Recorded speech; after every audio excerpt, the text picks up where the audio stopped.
લડવું જોઈએ। શા માટે આજે ભેગા થઈએ છીએ? લડવું છે એટલા માટે કે અહીંયા રહેલી કંપનીઓની ગુલામી મારા ને તમારા બાળકોએ ન કરવી પડે એટલા માટે લડવાનું છે।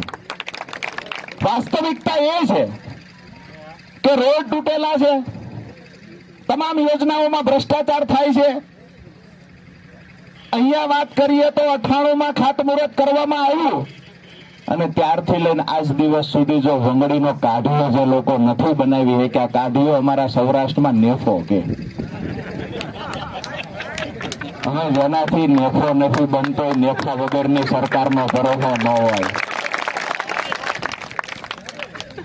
બીજી વાત કે ખેડૂતોના નામે જ્યારે વાત હોય ત્યારે રાજનીતિ માત્ર વિષય નથી।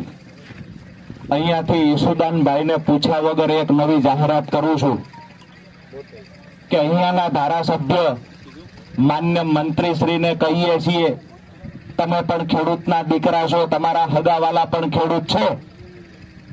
હું આજે વિનંતી કરવા માટે આવ્યો છું કે અમારા ખેડૂતોના વળતર માટે અને અમારા ખેડૂતોને સિંચાઈનું પાણી મળે એ માટે જો સરકાર તમારું ગાંઠતી ન હોય તો સરકારની સામે આંદોલનની તૈયારી કરો। મામો ભાણો ભેગા થઈને લડો, કોના બાપની તાકાત છે પાણીને રોકાવી શકે? જો તમારામાં લડવાની તાકાત છે, જો સરકાર સામે અવાજ ઉઠાવવાની તાકાત છે, તમારી અંદર જો તાકાત છે ખેડૂતો માટે લડવાની, આવો મેદાનમાં તમારી પાર્ટીનો ખેસ ખીતીએ ટીંગાડી દો। ઈસુદાનભાઈ એની પાર્ટીનો ખેસ ખીતીએ ટીંગાડી દે અને ખેડૂતો માટે છેલ્લા શ્વાસ સુધી લડવાની તૈયારી સાથે મેદાનમાં ઉતરી જાઓ। અને માન્ય મોહનભાઈ બેરા જો ખેડૂતો માટે લડવાની થોડી પણ તૈયારી દર્શાવે, જેટલા દિવસ આંદોલનમાં બેસે એટલા દિવસ અન્ય ત્યાગ કરીને રાજુ કરપડા આંદોલનમાં બેસે।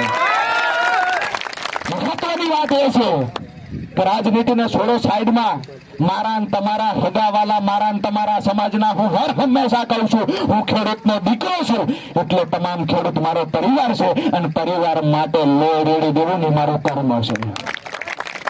જ્યારે પણ ખેડૂતોની લડાઈની વાત આવે માત્ર રાજનીતિની વાતો કરવાની। વળતરનો પ્રશ્ન તમે કોર્ટમાં ગયા હતા એટલે નહીં થાય। અરે અનેક ખેડૂતો કોર્ટમાં ગયા છે, અહીંયા નીકળેલી હાઈ ટેન્શન લાઈન અનેક ખેડૂતો કોર્ટમાં ગયા છે, કઈ હાઈ ટેન્શન લાઈન આજે ઉભી છે? તમામને વળતરો મળે છે।